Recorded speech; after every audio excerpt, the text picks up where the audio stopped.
body alive who can fact check me and say that what I've said is not the truth. What I've said repeatedly is that it is the courts that can take their seats away from them. Yeah, and it's commonsensical. You know that what the law books say is that if you take a life, your own life will be taken in return. At least in Nigeria, the death penalty is still amongst our laws. But that somebody has killed maybe his wife or a colleague at work does not mean that he will not be subjected to trial, that they will just come and bring a knife and cut his neck. Because it is in the law. Because the law says exactly. Whoever kills should die. People who have lost their seats in the National Assembly that we have seen, the court took those seats from them. That is the legal way to get them to lose their seats. Now, people are not prepared to listen. Everybody has become a judge. They are not prepared to let the judges do their work. Everybody has become a judge in the River State matter. And when you tell them, let the rule of law be applied, let us be patient for the courts to decide. They tell you, oh, he's supporting Wike. Oh, Babajide is Wike's friend. Babajide is supporting Wike. How can I be Wike's friend? He knows in his heart that I'm not his friend. Because I'm not afraid to speak my mind about him. It was on this program that I said that I felt he was not acting his age by exchanging words with an Adeyanju that even me, as small as I am, I would not even exchange words with his elder brother. So to you, for saying the truth, Jide, Wike is Jide's friend. How is he my friend? I don't have his phone number, and I do not even need it. But the truth about our people, they just want, once they like you, today, some of the greatest thieves in our country, because they speak now like people who have moral conscience. There are people who do not believe that those people can do any wrong. If you attack them, they will say, oh. So this is the way we behave. In this matter, let's go back to this matter. Okay. The most important matter for the Supreme Court to resolve is whether Martin Amewule and others are still members. Because that, once that is resolved, it has a lot of ramifications. It then means if the Supreme Court rules that they remain members, if the Supreme Court thinks like the lower court thought and says you have not provided evidence that they've joined another party, it then means the actions that they have taken are valid. All of those laws that they were passing remains valid. Yes. The governor on his own side too, with 3 persons, they've also been passing bills. 3 persons looked at a trillionaire budget and hurriedly they say, okay, we passed ABA. The Supreme Court will have to look at what our law says. Okay. Will the law say that in any situation, because law in most cases gets applied rigidly. I was trying to see where the portion of the Constitution that the Supreme Court, that the lower court affirmed was infringed. I think Section 96 of the 1999 Constitution, okay, which requires that for legislative business there must be a quorum formed. Okay, quorum. Yes. Okay. That's Section 96 of the 1999 Constitution. Now, if the quorum was not formed, and you and I know that 3 persons cannot form a quorum in a house of 31 persons. Exactly. You know, except if our mathematics is inverted. 3 persons, 2 of them members, 1 speaker, cannot form a quorum.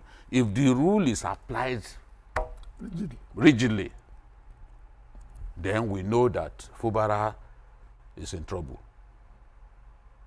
If it is not applied rigidly, maybe the court will say there are conditions under which this can happen. Then legislative business can be permitted when so and so happens and all that. We are not lawyers.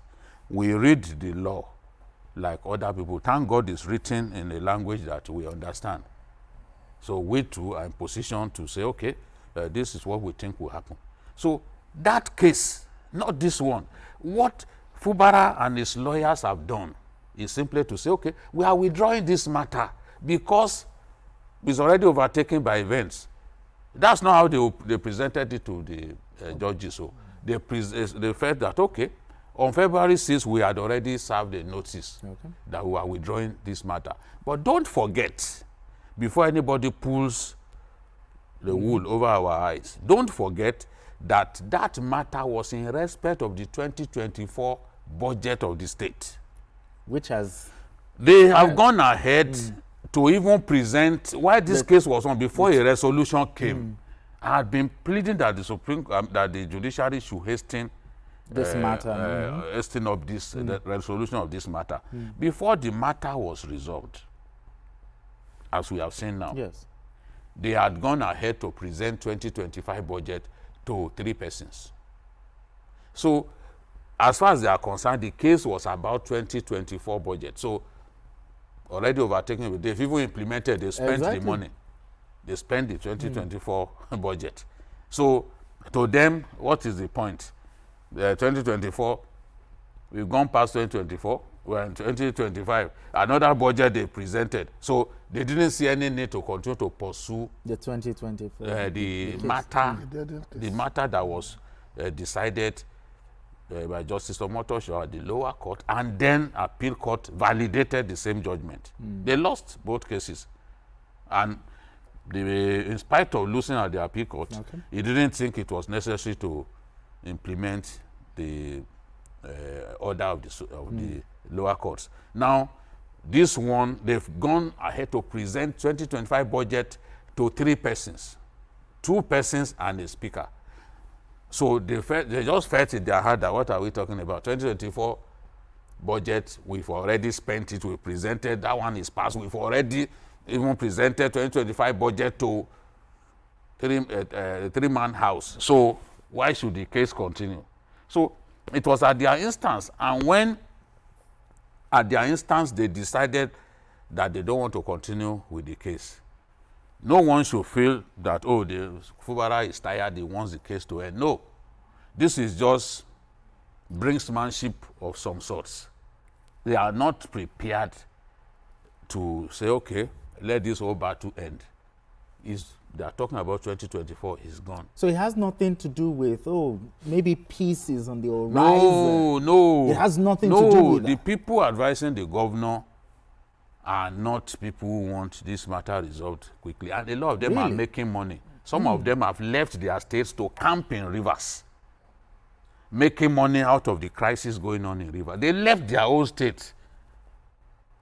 They've left their own state to come and be making money in rivers state. They do not want this matter to end. So, and the governor is a politically naive person, somebody who does not have experience politically, so he's bound to listen to some of these things. But you see, it stands in the commonsensical that the Supreme Court has already, that matter, the Supreme Court has decided on it and awarded costs. There's a reason that the lawyers to the assembly members demanded that the matter should not be struck or should be dismissed outright. So and that means costs awarded. It cannot be so it goes into record. It goes Yes. into the record that this matter, So it cannot be that relitigated. they lost this matter. It cannot be brought so up. now, 2025, the same 2025 budget now, the matter will still come up because they've already presented that one hurriedly too. It was passed. When the case is decided as to whether those guys are still members of the assembly. That is the big case that is tied to several others. There are up to 6 or so cases. Yeah, exactly. Undecided. It will set off So, a chain reaction. yes, Exactly. as a chain of reaction that we would then begin to see it will that. It will I've always said settle that is what all of the head banging on the wall that we are seeing will not resolve anything until that matter. Are they still members? That is the big issue that the Supreme Court has to decide. And once that is decided, I think that even to them, to Fubara and Co., that is the case that they are interested in. Not this one. They know that this one is gone. The budget, I'm sure they finished spending the money. So what is the point? Okay. And we are in 2025 now. All 2024 is long gone. GKV, do you all of these things BK said, and also this case, the implication, what is the implication of this dismissal by the Supreme Court? Well, in the first place, you must understand that the game the governor is playing is that of a bricksman. He's basically going to fight this battle in a way that will not give the impression that he's losing. That's the game he's playing. Because if this has gone to judgment, and the judgment has gone against his team, it will have allowed the other parties to assume that this is a precursor to the main judgments that everybody is waiting for. So what it's going to do mainly is that every case of this nature that is already at the Supreme Court, that is not that case, this will happen to them as well. Because it's like consolidating all your options into one particular basket. Because that's the game that everybody's playing. Without those members being returned, Fubara will continue to play this game the way it's played. If the judgment is not given this year, he will also spend the money of the 2025 budget. The 2025. He will also go back to court. He will also withdraw at this level, and then wait again for the 2026 budget. It's a game that has no end game. So you think it's a deliberate? It is deliberate, because you don't want to create the impression that you've lost. It's a perception game. Yes. A lot of people that are making money from this don't want this matter to They've be left their states. They are now one way or the other. family in Rivers. So based on that reality, we still have a long way to go. This is the evening of the case. We are not even at night yet. Midnight is still far off. So it is only the day the Supreme Court will decide that we are making this case. Don't forget there is no House of Assembly building. It was destroyed. Yeah, well, yeah, exactly. And that will also be a factor, even after the judgment. If it goes against the governor, they will still go back and say, well, we cannot do this. They cannot sit anywhere. They have no building. Because I have a feeling that they want to drag this as much as they can, for as long as they can. Yes. That's the end game.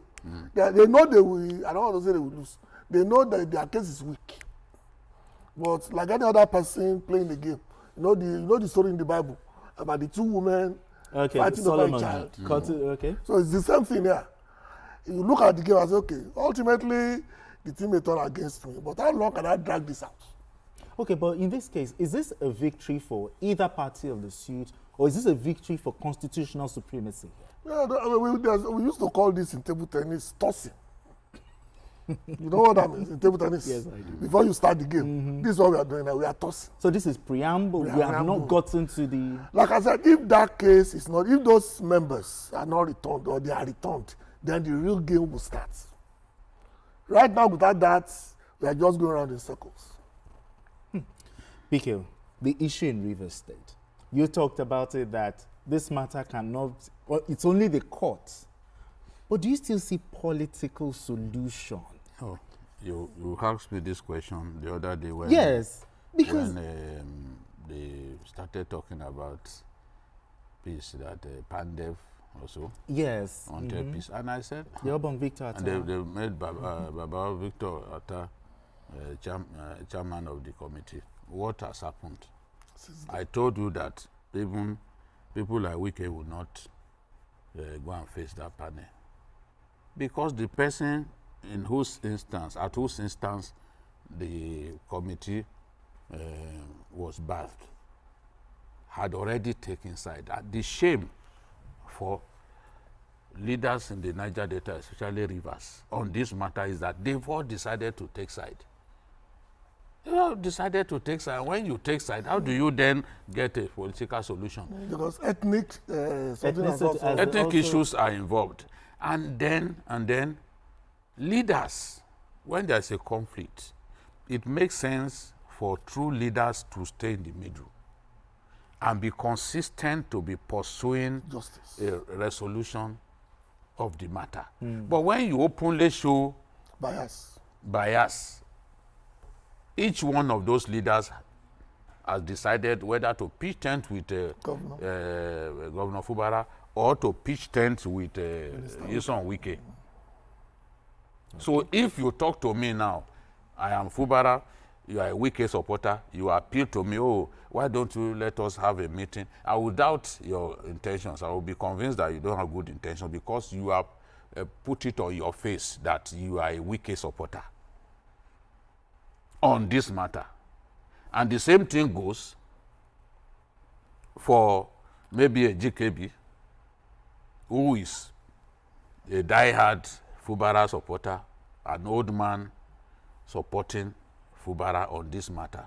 He cannot talk to me if I were Wike to say, look, I mean well, I want peace, and why don't we agree to come to a meeting? Find a common ground. Will you be around on Sunday? Let us meet. Fubara too will be there. I want us to meet and resolve this matter. Wike will spit in his face because he knows that he has taken side. He's not even hiding it. He's been granting interviews all over the place. The way to show clearly where you belong in this matter is not to be walking into TV studios as an old man who is supposed to resolve a conflict between two of your children, granting interviews and showing your hand. When you show your hand in a game of cards, you've given some form of momentum to the enemy or to the opponent. You've put the opponent in a position of strength. That's not how it should be. Leaders, people have asked that question, that if these leaders knew what they were doing, people like President Bola Ahmed Tinubu should not have intervened in the first place. Oh, really? It's not his business intervening. It's a local matter. In a local matter of Rivers State. When they have It's because they showed gross lack of capacity as leaders. They showed lack of even-handedness.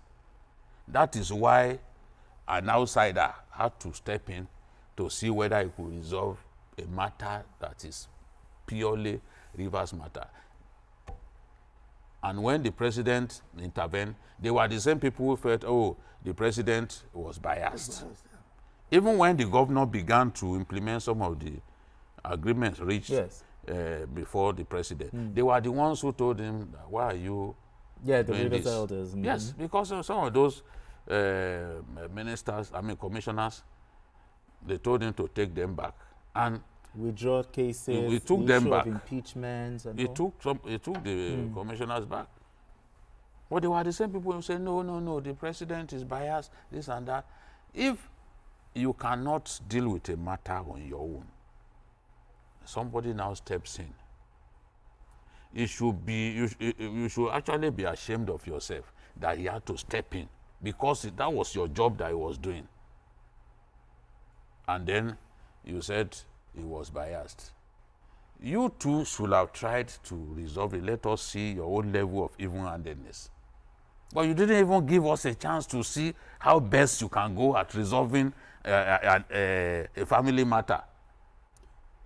So this is what I see. I'm waiting. The judiciary will still be the one to resolve this matter. Ultimately. And when the judiciary steps in and resolves the matter, everybody will know where it belongs. We've put up with the nonsense going on in Rivers for too long, honestly. And they are eating up the polity. Today, this one will abuse this. Wike will call a media chat and spend a good portion of that media chat is abusing his younger brother. When that one too saw that, oh, this was Wike, after all, I'm the apprentice, you are the teacher. Okay, if you can do media chat. If you can do media chat, I will not do media chat. I will do lives. You two will now do lives and be abusing people the same way Wike was doing. Those are some of the things that lessons that he picked up from his boss. So we are now seeing them exchange of brickbats here and there. Some of the things they've said about themselves convinced me that nobody can resolve this conflict. He said, BKO said some of the things they've said about themselves publicly convinced me that nobody can resolve this matter. Only the courts. Some huge, big, really harsh words. BKO said that only the judiciary can resolve it. He also said the president should not even have interfered. Yeah. Do you agree with him? Yes, I do, because for two reasons, really. The Yorubas have a saying, an elder cannot be in the markets, and the neck of the newborn gets cut. Okay. That's not the way it works. That's why you are elders. River State people, former governors, former senators, and it's been a one-party state. Remember, no other party has ruled that state since 1999. So you are talking about a structure that is supposed to be there permanently.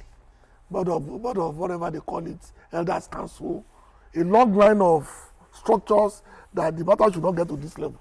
We are two brothers are telling people the size of their mothers, something. It's not right.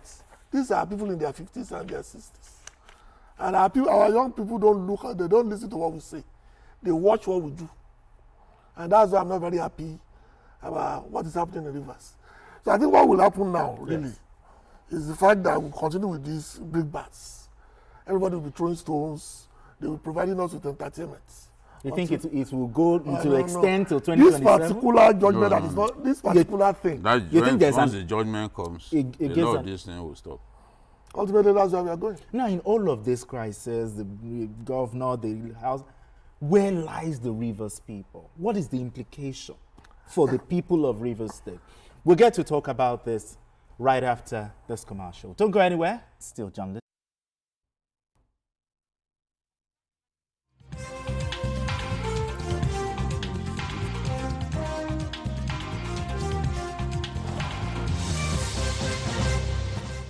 So, there is a small problem, despite all the entertaining ads we've created for you. You're watching Beyond 100 Days with Nifemi Oguntoye. President Tinubu, since he assumed office,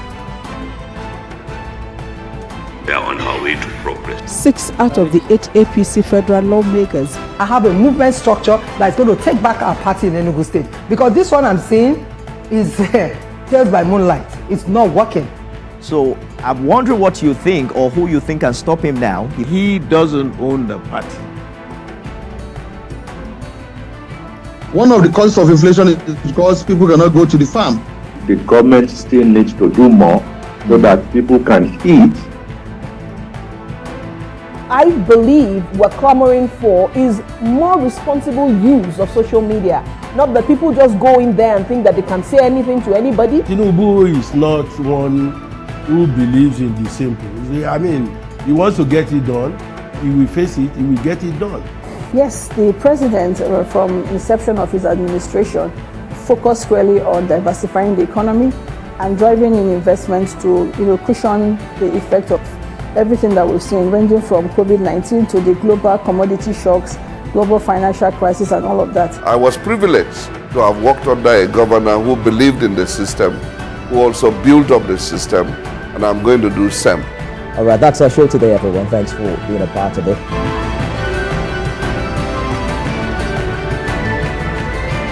TVC News, first with breaking news.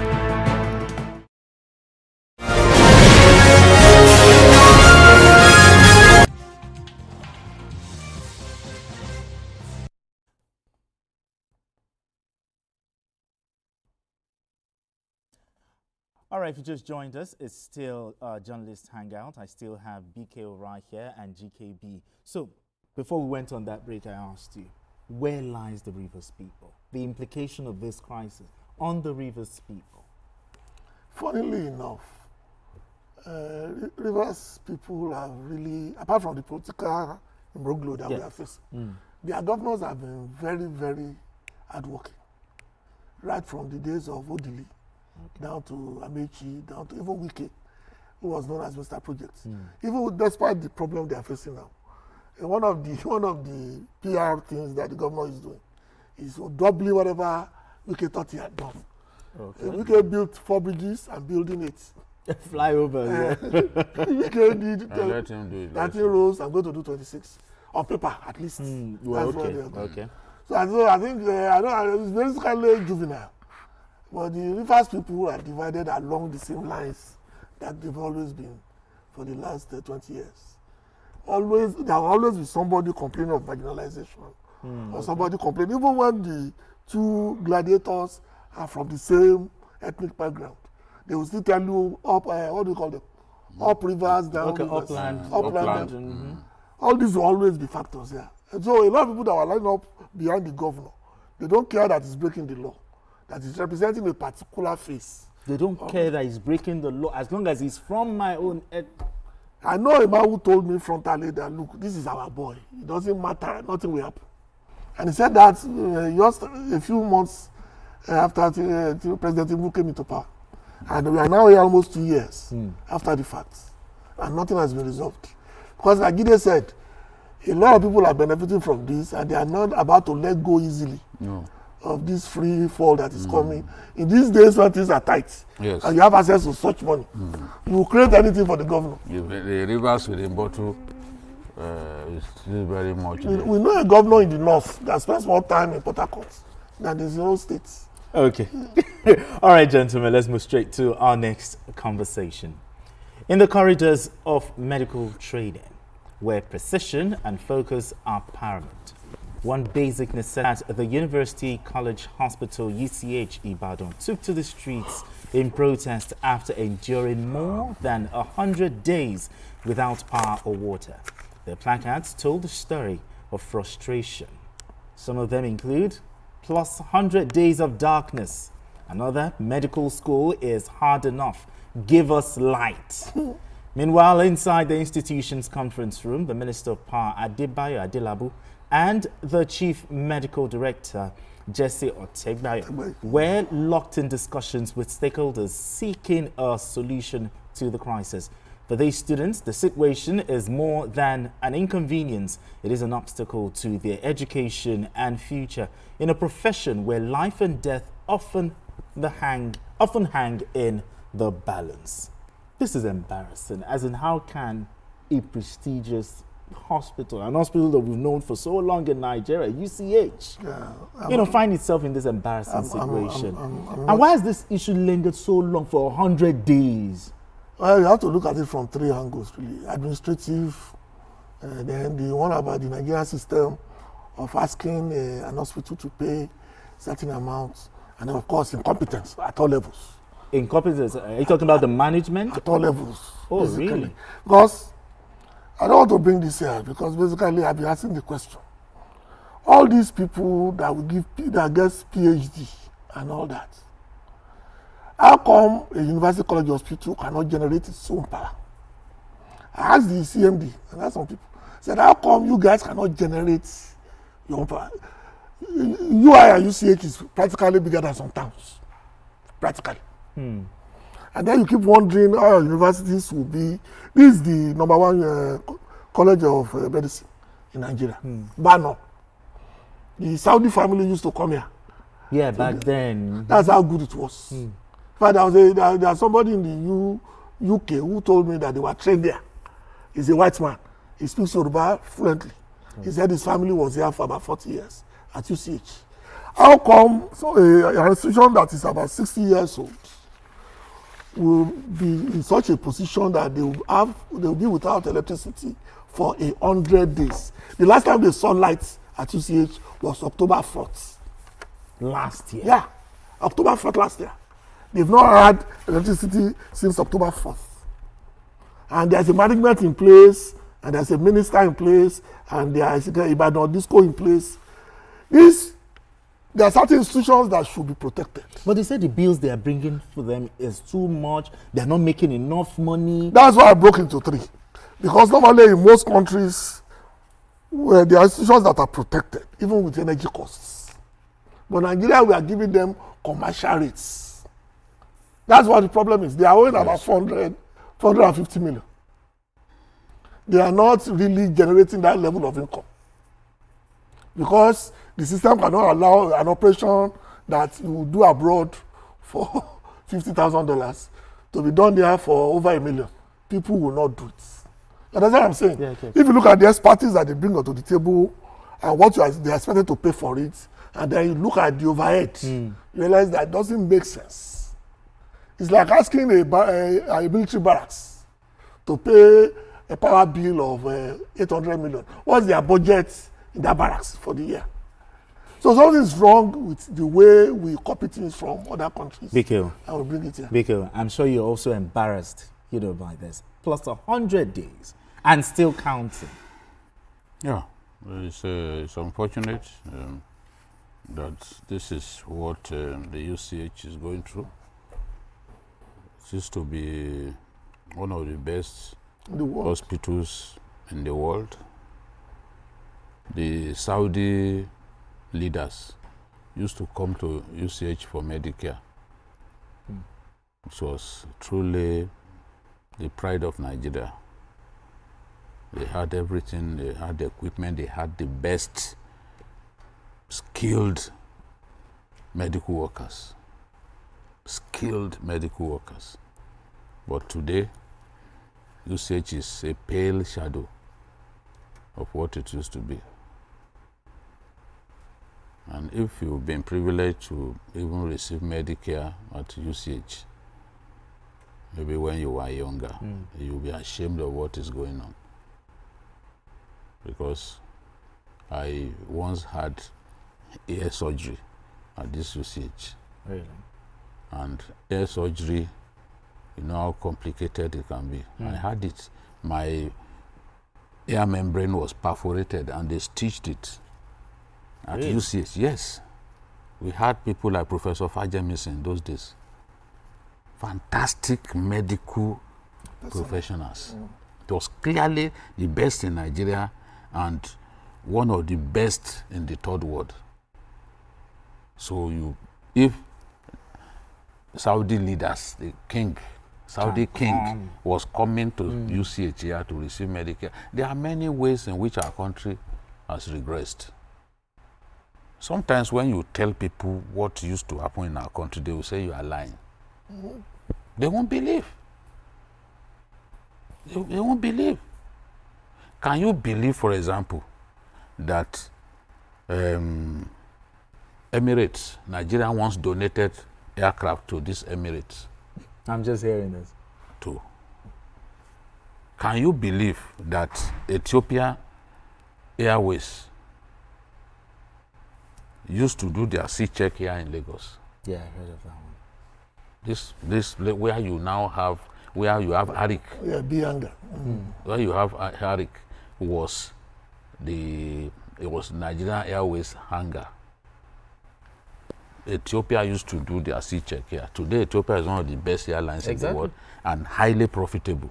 Even when Mengistu, as their president, was misbehaving, he didn't get near Ethiopia because they see it as the pride of their country. When you talk of the pride of a country, Ethiopia is the pride of Ethiopia. I mean, of Ethiopia Airways is the pride of that country. Today, where is Nigerian Airways that donated aircraft to Emirates when they were still coming up in that country? Because today, that's the difference that good leadership can make. Today, the same people from UAE that used to go and enjoy themselves in Lebanon, because Lebanon used to be the most beautiful place in the whole of the Arab world. They used to go and do their holidays. People would say, go to Lebanon and die. You know, the same paradise. They told themselves that what we are spending money to enjoy in Lebanon, we can build it here. That's how Dubai, the idea of Dubai, that was how it came. They made Dubai a place that everyone would wish to visit. Now, BK, because of our time, what kind of incentives should the governor or the government come up with? You see, because he said bad management. Let me tell you, for universities, for hospitals, that's that is tertiary medical institutions, that are also centers of learning and research. There is no reason to place them under commercial power supply, because they won't be able to pay. The other day I had that, was it OAU? No, not OAU, I think ABU. That they had a debt of about 1 billion naira. They can't pay. How will they pay? Where would they even start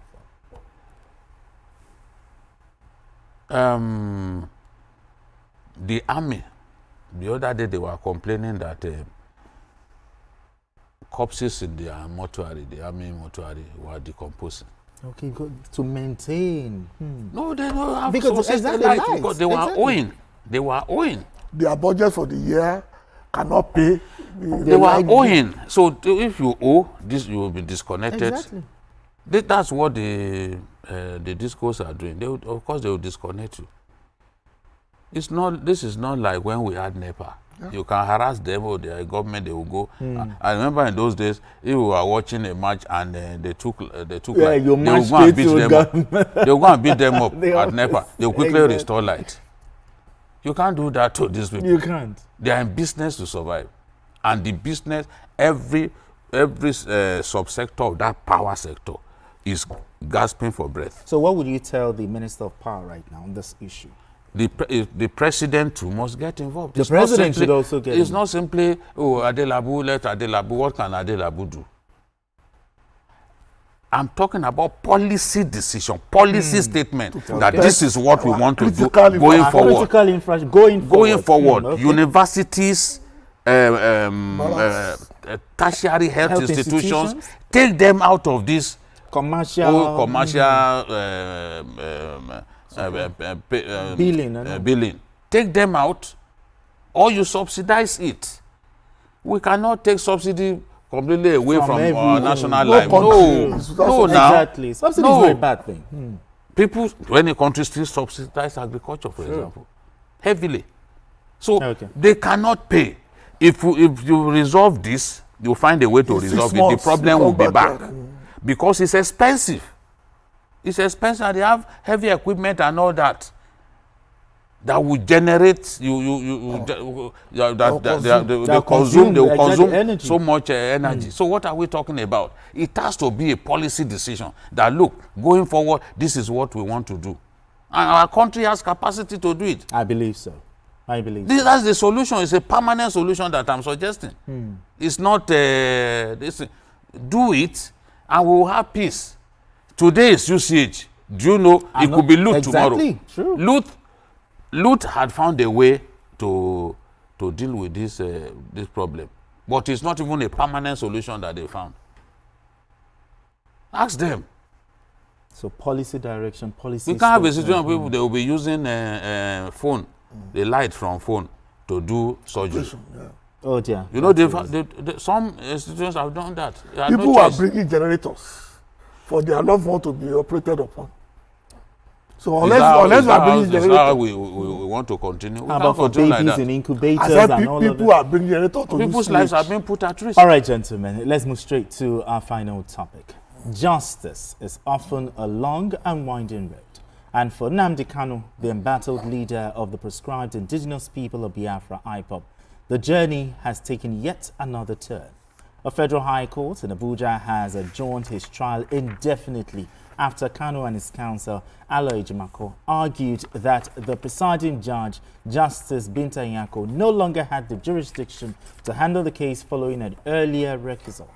Now, despite this, the Chief Judge of the Federal High Court, Justice John Soko, reassigned the case back to Nyako, insisting that a formal application must be filed before her recusal can be acknowledged. As legal wrangling continues, Kanu's fate remains suspended in uncertainty, further prolonging a case that has gripped the nation for years.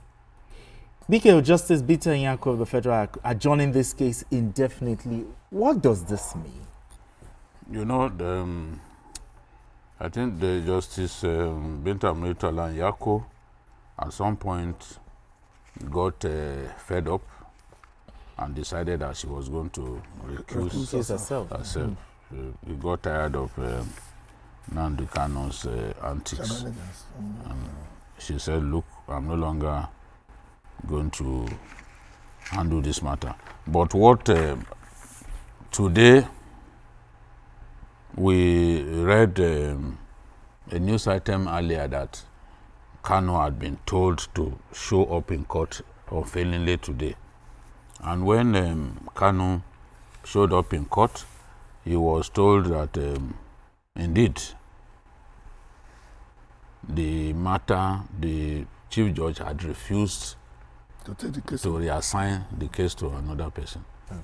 The chief judge, after Justice Muritala Yako said she was recusing herself, the chief judge declined to allow her to go. The chief judge ruled that she must continue the matter. Now, that is what Kanu then flared up, because as far as Kanu is concerned, the judge is biased. The judge has not handled his matter very well. You can see clearly that Kanu has lost it here. He's very angry. Yes. He wants the case reassigned to someone else. And he said, if we cannot find any judge in the FCT to handle my matter, then send it to the Southeast. Send my matter to the Southeast, and the matter will be addressed. I think that Kanu felt that at this stage, a political solution will have been found to this matter. You know, that's the game plan. Yes, he wanted, and he said, look, I'm prepared. Even if you put me under house arrest, I'm happy. He said that at the time. And he said whatever decision, he also reached out through the federal attorney handling the matter, that he would like an out-of-court settlement. Okay. Nothing has happened on that. So despite the effort that is made to get his matter sorted out of court, he can see that there is no movement along that line. Okay. That can frustrate any man who has been in detention for about going to 3 years or so now. Yes, yes, 3 years. So I think since 2021 he's been there. So it's more than 3 years already going to. So any man will be frustrated. But I think it was wrong of him to be abusing the chief judge of the Federal High Court and the presiding judge in the way he has done. Look at what he said. He said, you cannot preside over this case, not now, not today, not ever. You stand recused, as you must leave, and you must leave my case. I don't need you in my case. You are biased. Tell the chief judge that Nnamdi Kanu says so. This is not a court of law. This is a shrine to injustice, and I will not subject myself to it. You know, the judge tried to say, look, I am going to, the order that I'm going to make right now is an indefinite adjournment, since the chief judge of the High Court, the Federal High Court, had not agreed to accept the to give recusal. I mean to agreed to the recusal. Yes, and then assigning the matter to another person. Now the Kanu said, you have no jurisdiction to adjourn, none whatsoever. You cannot make an order without jurisdiction. So as far as Nnamdi Kanu is concerned, by recusing herself at the time she did, she had lost any link, any right to continue to preside over that matter. And he's saying, look, I will not allow you to continue to handle my case. So it's like Kanu is trying to force the hand of the judiciary to give him another judge. And I guess they are sensing that it may be difficult for them to find a judge who will agree. But was the chief judge wrong by not giving, because sometimes you know, another judge on this case, since there is a recusal? I think it's especially when Nnamdi Kanu himself does not want, and his lawyers do not want to continue with this judge. I think the best thing is to Give it to They another. give it to another. I've seen during the trial of Al-Mustafa, Okay. there was something that the judge said. Maybe similar thing. There was something that the judge said that they Triggered. said, no, we have lost confidence in you, this and that. The judge had to leave the matter. You know, so this happens from time to time, and you need the accused person to have belief that you will get justice in your court. Otherwise, you cannot force them. Other judges get another judge to handle the matter. Nnamdi Kanu said he's alleging that the courts have been biased, you know. The judge. The judge has been biased against him. But what are your thoughts here? And also, is there still room for a political solution on this Nnamdi Kanu issue? There's always room for a political solution. We know somebody that was sentenced to death here in Lagos, a famous kidnapper, that is still going to school, that is still getting a degree, sentenced to death, which is something that will not happen in any other country in the world. So there's always room for political solution.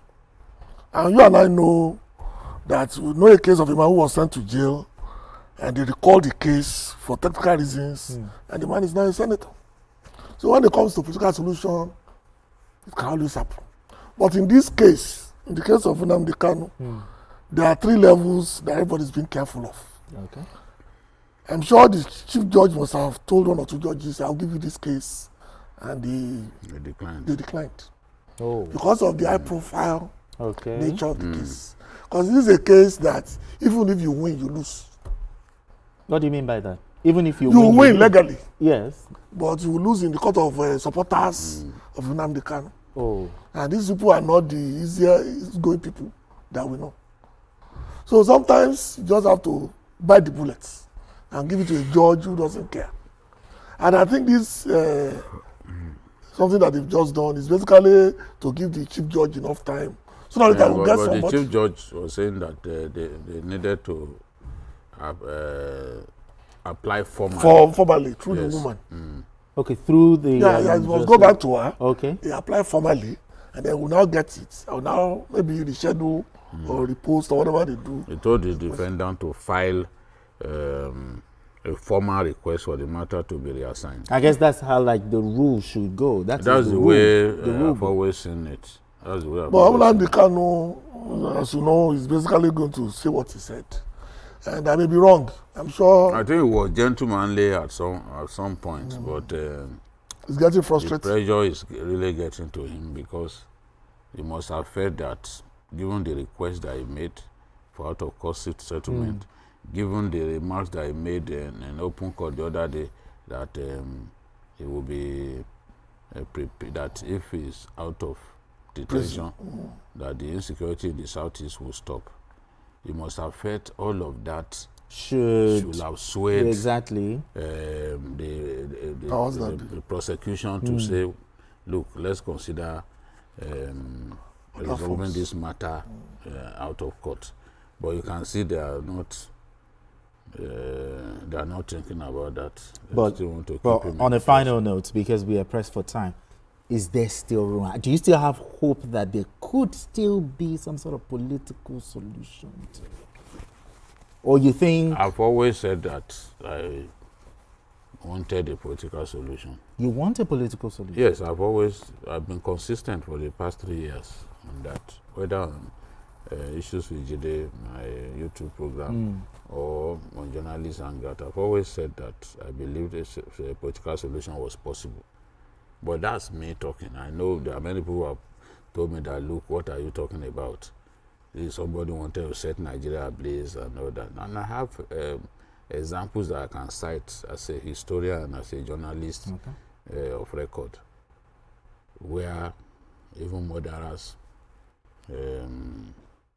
were pardoned and where political solution was found. You know, I always cite even the example of Buthelezi and his people who are killing ANC members. They used to slash each other's throats.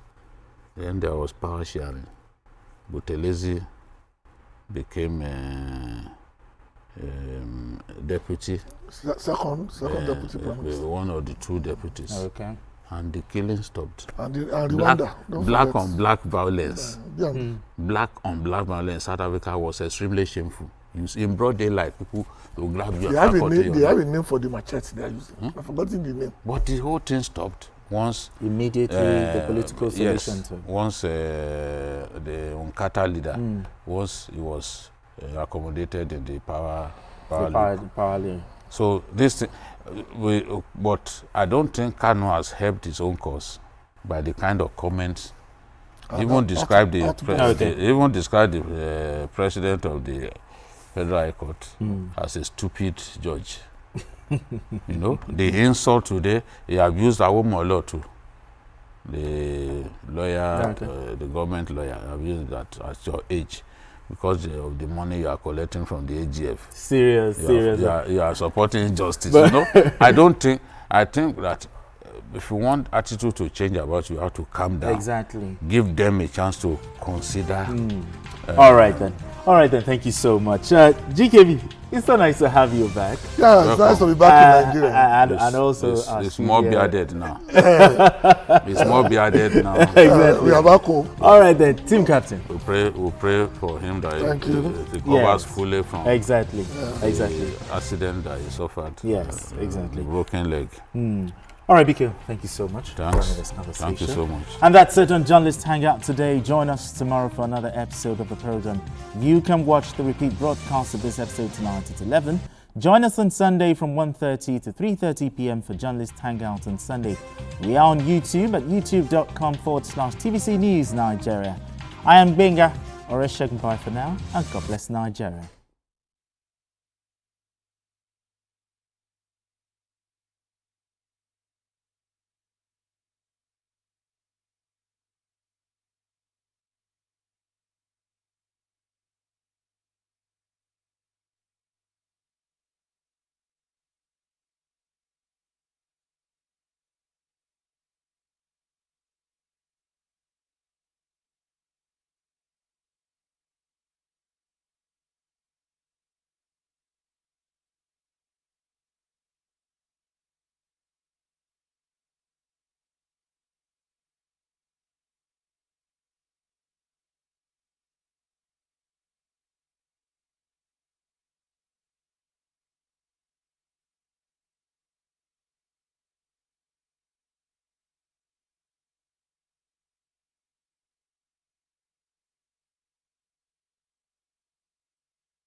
Doubt and fear doesn't occur at the canvas, it shows in the canvas.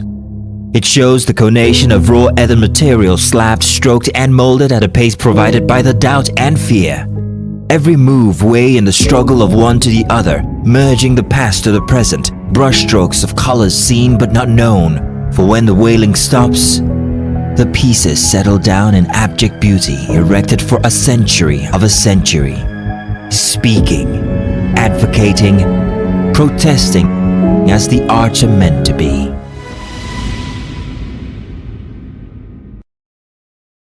£175. We have the CookX 4-in-1 blender, perfect for whipping up healthy, delicious smoothies for two. It's love at first sip. It's a food processor, a grinder, a blender, and a juicer, all in one. Call the number on your screen right now or scan the QR code and get an amazing kitchen knife set valued at 30,000 naira for free. You can get the CookX 4-in-1 blender for just 155,950 naira. And that's not all. You can get the CookX 4-in-1 blender in 2 easy payments of 77,975 naira. That's right, pay twice to get this amazing cooking solution. But hurry, limited stock available. So call the number on your screen now or scan the QR code or visit our website to place your order while stock lasts. Shop now and make this month of love unforgettable. The proceeding is a paid presentation by ShopX TV.